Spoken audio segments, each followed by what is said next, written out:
وقال الرسول يا رب إن قوم اتخذوا هذا القرآن مهجورا، اور پیغمبر کہیں گے کہ اے پروردگار میری قوم نے اس قرآن کو چھوڑ رکھا تھا۔ 23 نمبر آیت میں جو محرمات ابدیہ ہیں، ہمیشہ ہمیشہ کے لیے جو رشتے حرام ہو چکے ہوئے ہیں، جن کے ساتھ نکاح نہیں ہو سکتا، ان کو انشاءاللہ ڈسکس کریں گے۔ اسی کانٹیکسٹ میں داماد اور ساس کے حوالے سے لوگ سوال کرتے ہیں، سسر اور بہو کے حوالے سے، ان کو ہم عربی میں کہتے ہیں مساہرت کا رشتہ، سسرالی رشتے۔ ایون اب تو معاملات اتنے بگڑ چکے ہیں کہ ہم سے تو لوگوں نے یعنی باپ بیٹی والا بھی سوال یہاں پہ ہماری اکیڈمی میں بعض اوقات آ جاتا ہے، بولے اعوذ باللہ تعالیٰ۔ میں اشارتاً گفتگو کر رہا ہوں، بالکل ننگی بات کرنے کی ضرورت نہیں ہے، سب کو سمجھ آئے، کیونکہ میری کمپیٹنسی نہیں ہے گندے لطیفے سنانے والی، اس لیے میں اشارتاً گفتگو کروں گا۔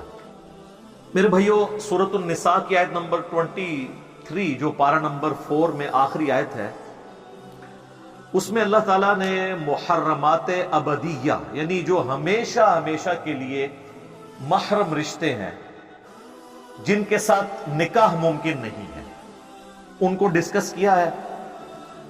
اس میں سے 12 تو ایسے ہیں جو ہمیشہ کے لیے حرام ہیں، اور چند ایک رشتے وہ ہیں جو وقتی طور پر حرام ہیں، ان میں گنجائش موجود ہے کہ کسی وقت میں وہ رشتہ آپ کر سکتے ہیں، لیکن 12 ایسے ہیں جو ہمیشہ ہمیشہ کے لیے محرمات ابدیہ کہلاتی ہیں، ہمیشہ کے لیے محرم رشتے، ان سے نکاح ممکن نہیں ہے۔ اس آیت کو ہم کور کر لیتے ہیں، اس کے کانٹیکسٹ میں انشاءاللہ پھر میں تفصیلی گفتگو بھی کروں گا۔ اعوذ باللہ من الشیطان الرجیم، بسم اللہ الرحمن الرحیم۔ حرمت علیکم، حرام کر دی گئی ہیں تمہارے لیے، امہاتکم، تمہاری مائیں۔ اب یہ 12 کانٹینیوس رشتے آئیں گے جن کے ساتھ کبھی بھی شادی ممکن نہیں ہے۔ اینڈ پہ جا کے ایک پاسبلٹی آئے گی جو وقتی طور پر، ٹیمپرری طور پر حرام رشتہ ہے، اور کچھ احادیث کے اندر بھی آئے ہیں، کچھ اگلی آیت کا تھوڑا سا حصہ اس میں بھی انشاءاللہ ڈسکس ہو جائے گا۔ حرام ہو گئیں تم پر تمہاری مائیں، وَبَنَاتُكُمْ، اور تمہاری بیٹیاں، وَأَخَوَاتُكُمْ، اور تمہاری بہنیں، وَعَمَّاتُكُمْ، اور تمہاری پھپھیاں، یعنی والد کی جو بہنیں ہیں، سگی بہنیں، وَخَالَاتُكُمْ، اور تمہاری خالائیں یعنی ماں کی بہنیں، وَبَنَاتُ الْأَخِ، اور بھتیجیاں، تمہارے بھائی کی بیٹیاں، وَبَنَاتُ الْأُخْتِ، اور تمہاری بہن کی بیٹیاں یعنی بھانجیاں، وَأُمَّهَاتُكُمُ اللَّاتِي أَرْضَعْنَكُمْ، اور وہ مائیں بھی جنہوں نے تمہیں دودھ پلایا ہے، یعنی جو رضاعت کا رشتہ ہے۔ یہ را کے اوپر زبر ہے، ایک رضا ہے جو نام بھی رکھا جاتا ہے، یہ ہے رضاعت، را ضاد الف عین تا، رضاعت عربی میں۔ رضاعت کے جو رشتے ہیں اس میں جو تمہاری مائیں ہیں جنہوں نے تمہیں دودھ پلایا ہے، وہ بھی تمہارے لیے حرام ہوگی، اور اسی کے ساتھ ریلیٹڈ ہے وَأَخَوَاتُكُم مِّنَ الرَّضَاعَةِ، اور تمہاری وہ بہنیں بھی جو رضاعت کے رشتے سے تمہاری بہنیں بنتی ہیں، یعنی جس عورت کا تم نے دودھ پیا ہے اس کے ساری بہنیں، اس کی جو بیٹیاں ہیں وہ آپ کی بہنیں ہیں، لیکن یہ بہنیں صرف اسی بچے کی ہوں گی جس نے دودھ پیا ہے۔ یہ نہیں ہے کہ اس کے جو اپنے بہن بھائی ہیں وہ بھی اس کے ساتھ محرم والا معاملہ ہو جائے گا، نہیں، ان کا رشتہ ہو سکتا ہے، صرف اس ایک بچے کا رشتہ نہیں ہو سکتا جس نے اس عورت کا دودھ پیا ہے۔ اس کو کہتے ہیں رضاعت والا رشتہ۔ اور اس کانٹیکسٹ میں صحیح بخاری اور صحیح مسلم میں متفق علیہ، دونوں میں یہ حدیث موجود ہے کہ اللہ کے محبوب صلی اللہ علیہ وآلہ وسلم نے فرمایا کہ جو رشتے نسب کی وجہ سے، خونی تعلق کی وجہ سے حرمت والے ہو جاتے ہیں، دودھ پلانے سے بھی وہ سارے رشتے حرمت والے ہو جاتے ہیں۔ یعنی جس طرح نسب اس طریقے سے حرمت بنا دیتا ہے نا رشتوں کی، دودھ بھی بنا دیتا ہے، لیکن اس میں وہ وراثت نہیں ان کو جائے گی، یہ وراثت کے اعتبار سے تو وہی صلبی رشتہ ہوگا، لیکن حرمت کے اعتبار سے دودھ اور خون کے رشتے میں کوئی فرق نہیں ہے۔ اور صحیح مسلم میں ایک اور حدیث ہے کہ ایک یا دو دفعہ دودھ پلانے سے رضاعت کا رشتہ اسٹیبلش نہیں ہوتا، بلکہ کم از کم 5 مرتبہ دودھ پلایا جائے مختلف اوقات میں، تو رضاعت کا رشتہ جو ہے وہ اسٹیبلش ہوگا۔ ویسے حنفی تو کہتے ہیں ایک دفعہ بھی پی لیا، غلطی سے بھی پی لیا، ہو گیا۔ ہم سے بھی لوگ مسئلے پوچھ رہے ہوتے ہیں، بالکل غلط ہے۔ صحیح مسلم میں واضح حدیث ہے کہ کم از کم 5 دفعہ مختلف اوقات میں، ایک دفعہ تو حادثاتی طور پہ بھی ہو سکتا ہے، تو یہ تو نہیں کہ اب اس کی سزا اولاد کو آگے ملے، 5 دفعہ مختلف اوقات میں۔ اہل تشیع کے ہاں بھی یہی ہے کہ 1-2 دفعہ سے نہیں ہوگا، بلکہ نمبر آف ٹائم، اور یعنی اس طریقے سے پلایا جائے کہ اس کا پیٹ بھر جائے۔ 5 مواقع کے اوپر کم از کم صحیح مسلم میں حدیث موجود ہے۔ اور اسی کانٹیکسٹ میں ایک اور حدیث ہے صحیح بخاری اور صحیح مسلم میں کہ نبی صلی اللہ علیہ وآلہ وسلم نے فرمایا کہ رضاعت کا رشتہ بھوک کی عمر تک اسٹیبلش ہوگا، اور وہ 2 سال ہے، اس حدیث میں آیا۔ اور ویسے الگ سے سورۃ البقرہ میں بھی آیا کہ 2 سال ہے دودھ چھڑانے کی مدت۔ 2 سال کے بعد اگر کوئی کسی کا دودھ پی لیتا ہے بچہ، 2.5 سال کا بچہ یا کوئی بڑی عمر کا نوجوان بھی، یہ بڑی عمر کی رضاعت بھی لوگ پوچھ رہے ہوتے ہیں نا، وہ آپ کو پتہ ہے عرب کے مفتیوں نے فتویٰ دیا تھا، جب ان سے پوچھا گیا کہ جی ہمارے آفس میں غیر محرم جو ہے وہ مرد کام کرتے ہیں، تو انہوں نے یہ فتویٰ جاری کیا کہ بھئی آپ کے آفس میں جو عورتیں ہیں نا، وہ اس طرح کریں کہ اپنا دودھ ان کو پلا دیں، تو وہ ان کے بھائی بن جائیں گے۔ وہ مطلب یہ نہیں کہ ڈائریکٹ پلانا، یعنی وہ کسی برتن میں نکالیں دودھ کو اور وہ پی لیں 5 موقع کے اوپر، تو وہ ان کے بھائی بن جائیں گے، تو مسئلہ ختم ہو جائے گا۔ اور اگر کسی کا دودھ نہیں ہے تو وہ ٹیکا لگوا لے، ٹیکا لگوانے سے بھی دودھ اتر آتا ہے نا، تو اس سے بھی، تو حالانکہ وہ تو اب 2 سال کی عمر تو کراس کر چکے ہیں، 2 سال کے بعد رضاعت کا رشتہ اسٹیبلش ہی نہیں ہوتا۔ اور ان کا بھی کیا قصور ہے، یہ تو امام ابن تیمیہ کا بھی یہی موقف ہے، وہ پرانے بزرگوں کو لے کے چل رہے ہیں۔ کاش انہوں نے یہ حدیث پڑھ لی ہوتی، اور بخاری اور مسلم دونوں میں جو تھی کہ بھوک کی عمر تک، اور وہ نبی اسلام نے فرمایا کہ 2 سال تک، اس کے بعد رضاعت کا رشتہ اسٹیبلش نہیں ہوگا، اور سورۃ البقرہ میں بھی 2 سال آئے۔ تو یہ میں نے اس کو ساتھ اس لیے کلیئر کر دیا تاکہ کسی کو کوئی اس میں پریشانی نہ ہو۔ تو یہاں تک ہم پہنچے تھے کہ جو مائیں اور بہنیں ہیں دودھ کے رشتے کی وجہ سے، وہ بھی تمہارے لیے حرام ہے، ان سے تمہاری شادی نہیں ہو سکتی۔ وَأُمَّهَاتُ نِسَائِكُمْ، اور تمہاری جو بیویاں ہیں نا، ان کی مائیں، یعنی جو ساس ہے، اردو میں اسے خوش دامن بھی کہتے ہیں، وہ بھی ہمیشہ کے لیے اب حرام ہے، ہمیشہ کے لیے حرام ہے۔ یعنی اگر آپ کا رشتہ کسی لڑکی کے ساتھ ہوا، نکاح رخصتی سے پہلے ہی طلاق ہو گئی، تو وہ جو لڑکی تھی اس کی ماں ہمیشہ کے لیے حرام ہے۔ یعنی کل کو اگر بیوہ ہوتی ہے تو اس سے آپ شادی کبھی بھی نہیں کر سکتے۔ اس میں رخصتی شرط نہیں ہے اور صحبت اختیار کرنا شرط نہیں ہے۔ یہ میں اس لیے قید بتا رہا ہوں کہ آگے ایک معاملے میں یہ قید اللہ تعالیٰ نے لگائی ہے کہ اگر رخصتی نہ ہوئی ہو تو وہ ایک اور کیس ہے، وہ آگے آ رہا ہے۔ وَرَبَائِبُكُمُ اللَّاتِي فِي حُجُورِكُم مِّن نِّسَائِكُمْ، اور تمہاری بیویوں کی وہ بیٹیاں جو تمہارے پاس پرورش پا رہی ہیں۔ یعنی کسی شخص نے ایسی عورت سے شادی کی کہ اس کے پہلے خامن سے بھی کوئی بیٹیاں تھیں، اب جیسے ہی اس نے آپ کے ساتھ شادی کی تو ان بیٹیوں کے آپ آٹومیٹیکلی باپ بن گئے۔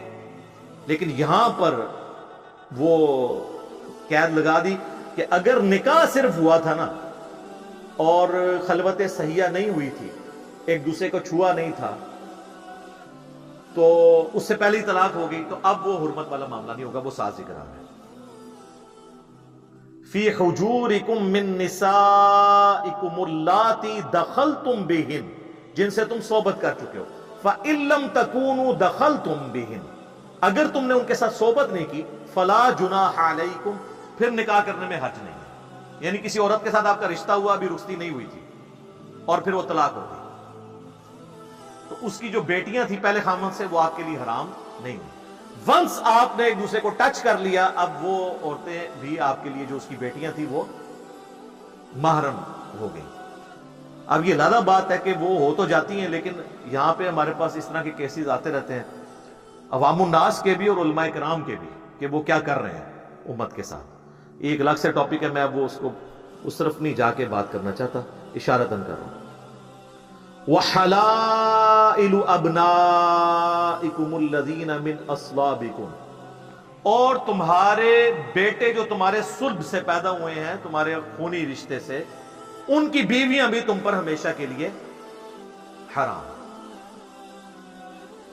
وہ ہمیشہ کے لیے، یعنی بہو بھی ہمیشہ کے لیے سسر کے لیے حرام ہوگی. تو لہذا آپ کی جتنے حرمت والے رشتے ہیں نا، ان میں اب پردہ وہی ہوگا جو گھر کے اندر ایک بہن بھائی کا پردہ ہوتا ہے. چہرے کے نقاب والا معاملہ اس میں نہیں ہوگا، الا یہ کہ جہاں پر فتنے کا اندیشہ ہو وہ الگ بات. یہ وہ 12 رشتے تھے جو ہمیشہ کے لیے حرام ہیں.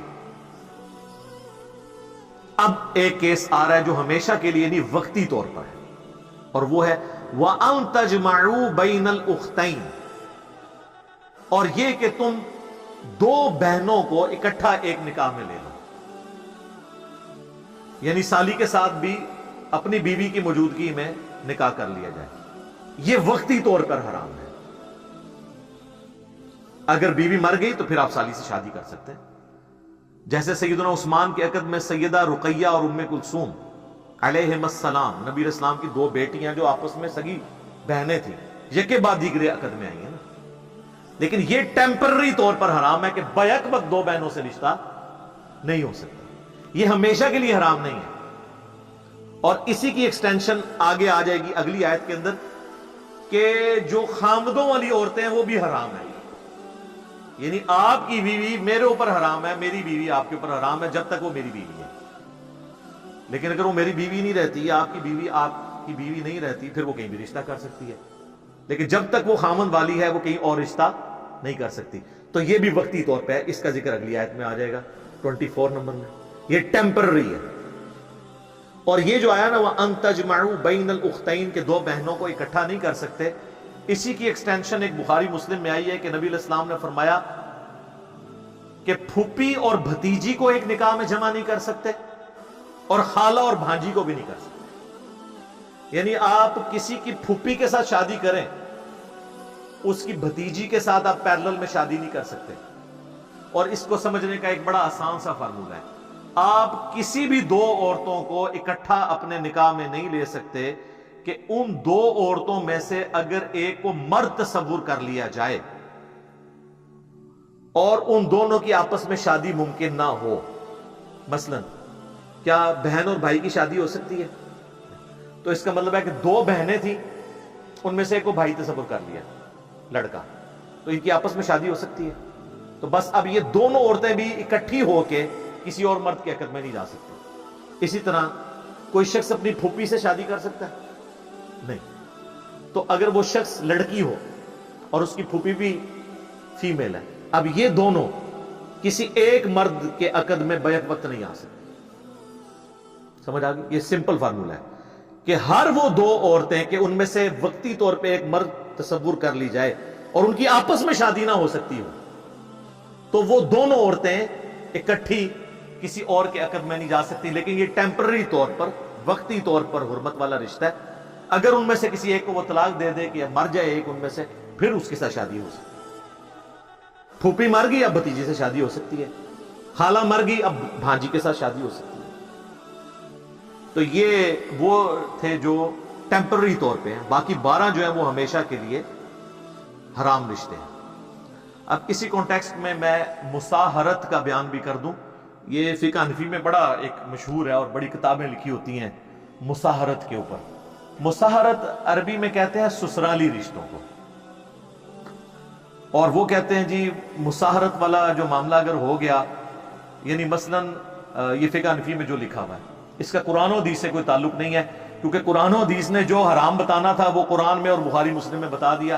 اب مولانا شریف نے جو ہے نا وہ اپنی طرف سے چیزیں داخل کی ہیں. تو مولانا شریف کو قرآن سے اور بخاری مسلم سے اٹھا کے تھوڑی دیر کے لیے نہیں، ہمیشہ کے لیے باہر رکھیں، اور پھر دیکھیں کہ یہاں پہ حرمت والے رشتوں میں کوئی ایسی بات ہوئی ہے. وہ بتاتے ہیں آپ کو مساہرت والا رشتہ، بڑی کتابیں لکھتے ہیں اور کہتے ہیں جی پتہ ہے جی، پھر پوچھ رہے ہوتے ہیں لوگوں سے. کہ جی اگر کسی مرد نے اپنی ساس کو شہوت کے ساتھ چھوا، غلطی سے یا جان بوجھ کے، صرف چھو لیا، تو اس کی اپنی بیوی اس پہ ہمیشہ کے لیے حرام ہو گئی، یہ وہ کہتے ہیں۔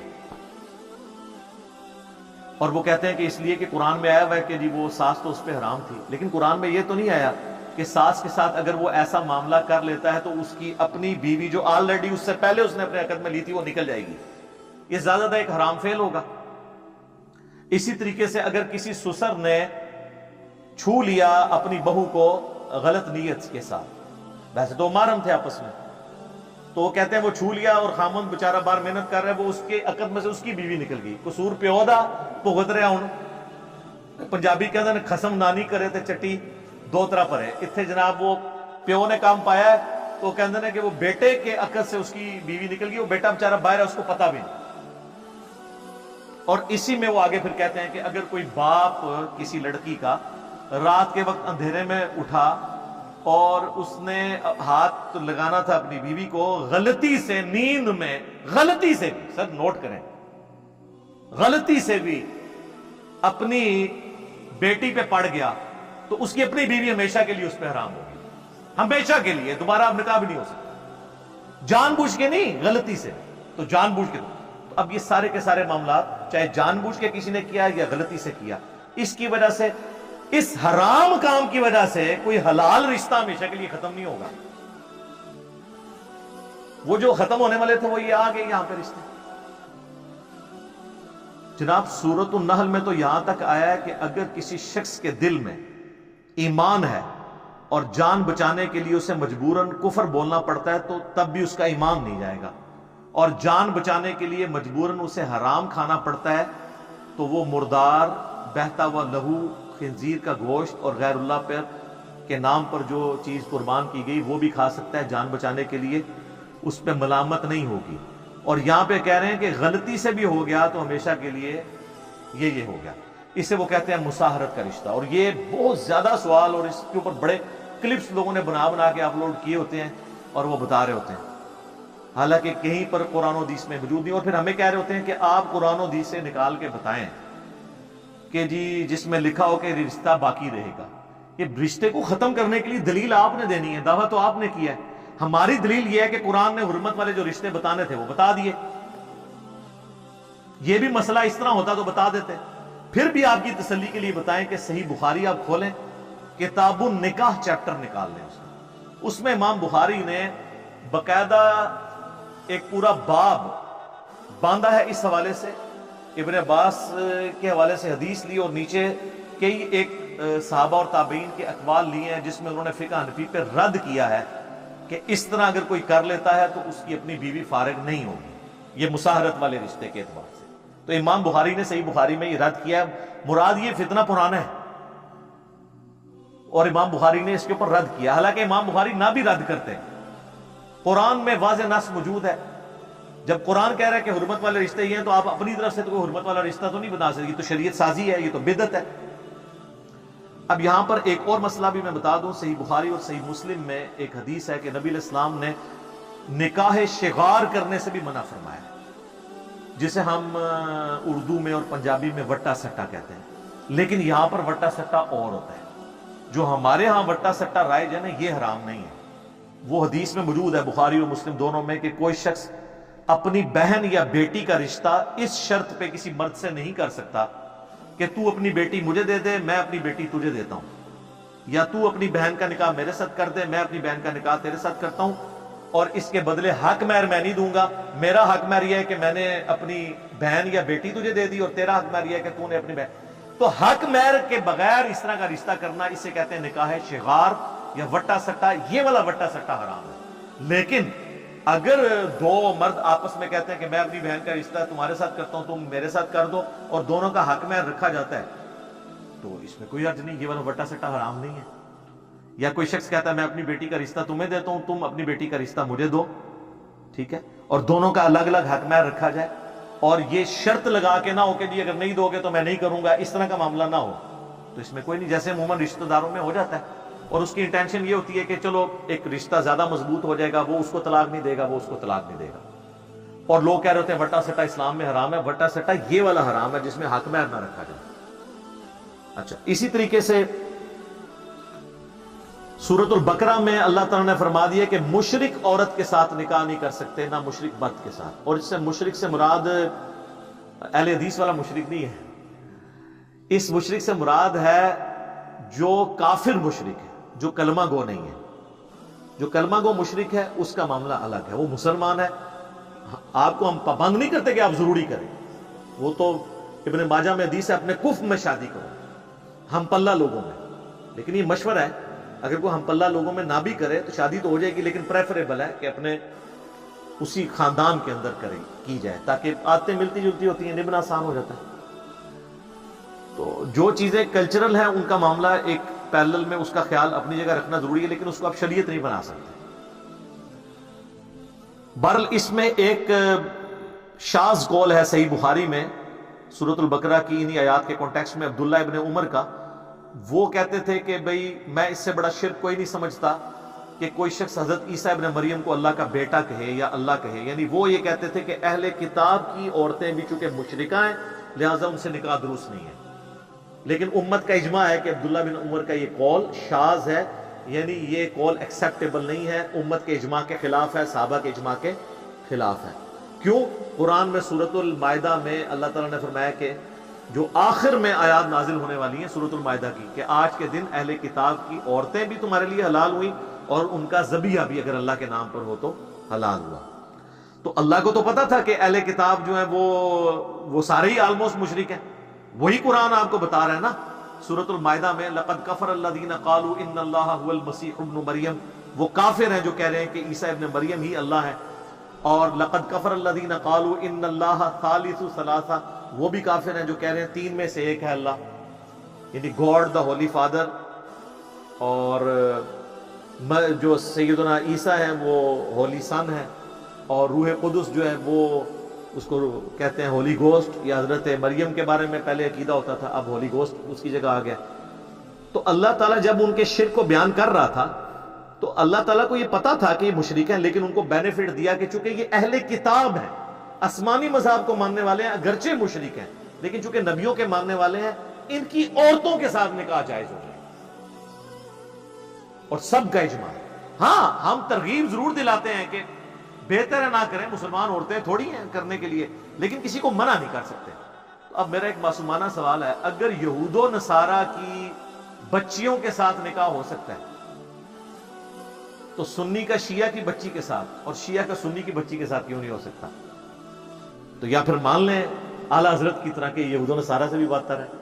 ہاں جی, اعلیٰ حضرت نے لکھا ہے, احکام شریعت ان کی اپنی کتاب ہے, اس میں انہوں نے لکھا ہے کہ وہابیہ, اور پھر لکھا وہابیہ دیوبندیہ, وہابیہ غیر مقلد, یعنی اہل حدیث اور دیوبند, اور پھر ساتھ لکھا قادیانی کافروں کو بھی بیچ میں شامل کیا, اور لکھا روافظ, ان سب کا نام لکھ کے انہوں نے کہا یہ سب کے سب جو لوگ ہیں یہ مرتد ہیں. مرتد کا مطلب ہے اسلام چھوڑ گئے اور واجب القتل, اور یہ 1,00,000 دفعہ بھی اللہ کا نام لیں تو ذبیحہ مردار ہی رہے گا. البتہ یہود و نصارہ اگر اللہ کا نام لے کر کریں تو وہ حلال ہوگا, یہ حرام رہے گا. 1,00,000 دفعہ بھی نام لیں تو کس کس کا؟ دیوبندی, اہل حدیث, شیعہ, ان سب کا. اور قادیانی کافروں کو بھی بیچ میں ڈال دیا. انہوں نے قادیانیوں کے کھاتے میں ڈالا ہے ان کو, کہا کہ یہ 1,00,000 دفعہ بھی نام لیں تو ذبیحہ حرام رہے گا, البتہ یہود و نصارہ اگر کریں تو حلال ہوگا.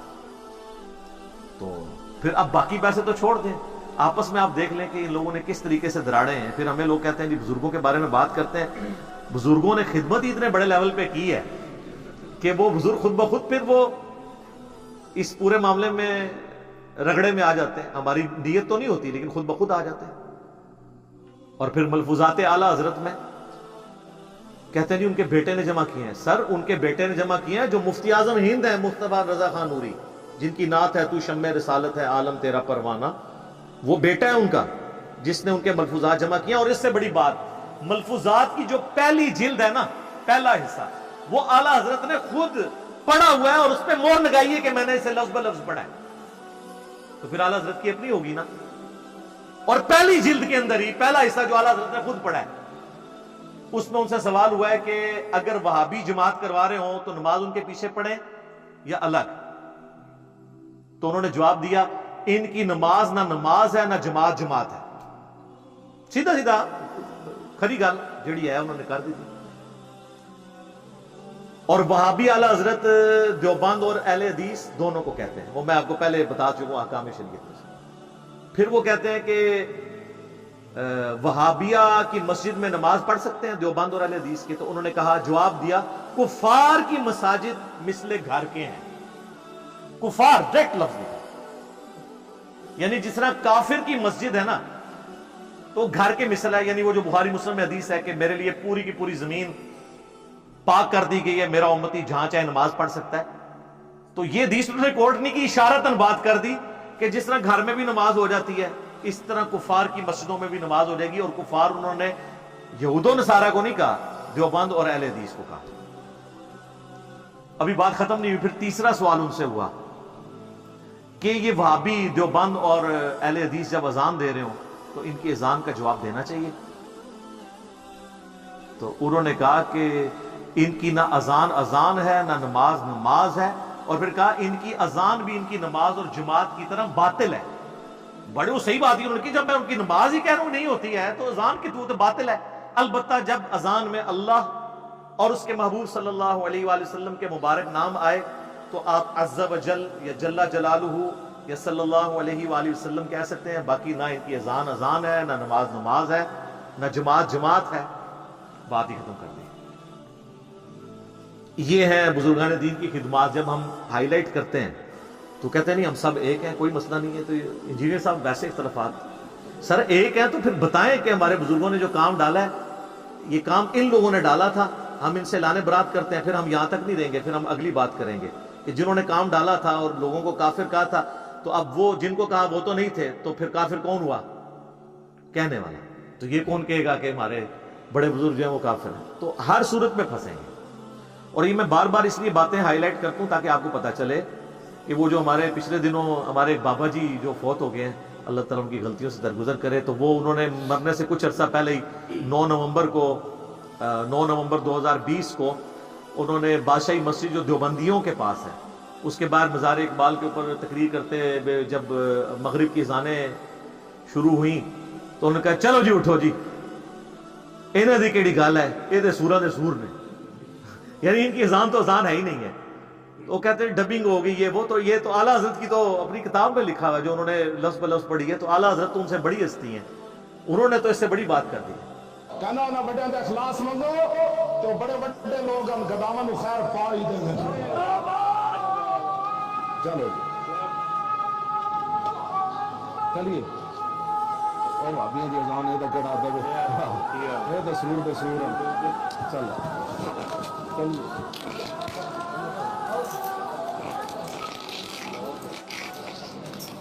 اور سر یہ مولویوں کو سلام ہے، اتنی موٹی گالی کو مولوی دے سکتا ہے. سورہ دے سور، اس کی شرح میں آپ کو بیان کر دیتا ہوں. یعنی وہ کہتے ہیں جس طرح سور یعنی خنزیر اس مخلوق میں سب سے بدترین مخلوق ہے نا، تو خنزیروں کے اندر سب سے بدترین اگر کوئی خنزیر ہے نا تو وہ وہابی ہیں. یہ مطلب ہے اس کا. اے وہابیاں نو چھوڑ دو، انہاں دی کیڑی گل ہے، تے سوراں دے سور نے، سوراں وچ سورے نے. یہ انہوں نے کہا اور مرتے دم تک سلام ہے انہوں نے رجوع نہیں کیا. دوسرے کو بیان دواندے رہنے ادھر ادھر. انہاں تے کیا ہویا سی، وہ کس طرح انکار کر سکتے تھے؟ تو اب دیکھ لیں امت کو انہوں نے کہاں پر پھینکا. خیر میں نے یہ ساری باتیں اس لیے کی کہ کسی کو کوئی وہم رہ گئے تو وہ نکل جائے اس حوالے سے. تو میں نے موٹی موٹی باتیں جو اس سے ریلیٹڈ تھی وہ کور کر دی ہیں. تو بات ہماری یہاں پہ پہنچی تھی وَأَن تَجْمَعُوا بَيْنَ الْأُخْتَيْنِ، اور یہ کہ تم جمع کرو دو بہنوں کو اکٹھا. یہ بھی ٹیمپرری طور پر حرام ہے. إِلَّا مَا قَدْ سَلَفَ، ہاں مگر جو پہلے ہی کوئی گزر چکا ہے معاملہ وہ معافی ہے. معافی کا یہ مطلب نہیں کہ وہ چلاؤ ساتھ، مراد یہ کہ اس سے فوراً توبہ کر کے طلاق دے دو اگر کوئی ایسا معاملہ کیا ہوا ہے.